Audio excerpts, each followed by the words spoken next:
A video released on the Prime Minister's personal social media platforms seeks to provide a complete breakdown of the Fiscal Incentives Act. The revised Fiscal Incentives Act 2019 raised a firestorm, with many questioning the granting of tax breaks and concessions to Fresh Start construction. Every government since 1979 has offered both local and foreign investors concessions, and it has not been without its political rancor, debate, maligning, and move along by critics of the party in power.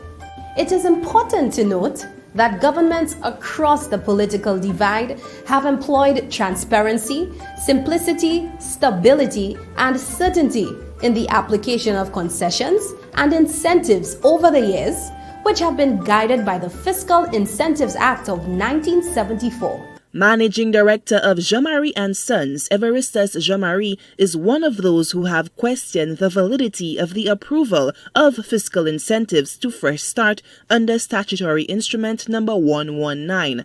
Now, the much-talked-about video release sought to highlight what critics perceive as the hypocrisy of Jn Marie and Sons, who has received a 100% waiver under the Fiscal Incentives Act.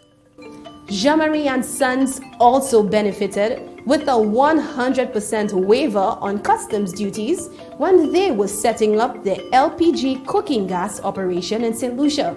It is noteworthy that this company was not manufacturing but rather repackaging LPG, yet was still granted a 100% concession.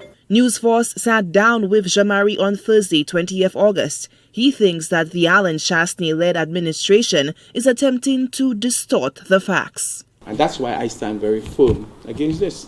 And to politicize and talk about, I got incentives some years ago. I mean, if I got incentives, because I applied for it and I qualified for it.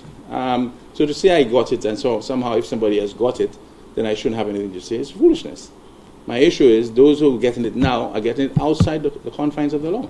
And that is the issue, is the illegality of the statutory instrument. The government needs to address this.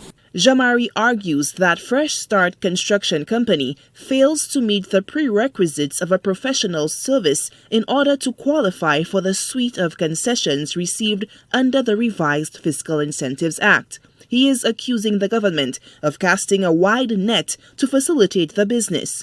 Jn Marie is mystified by this development. But the one that's most troubling is the income tax exemption. Because you cannot tell me you've granted somebody a contract,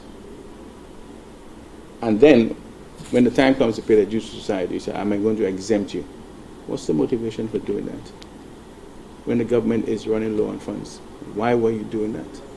Jn Marie made it clear that he has no issues with Fresh Start, but rather the decision to grant concessions to an enterprise he does not think can be defined as an architectural or engineering service eligible to receive a 100% waiver on income tax for a 3-year period. Solange Alfred, HTS News Force.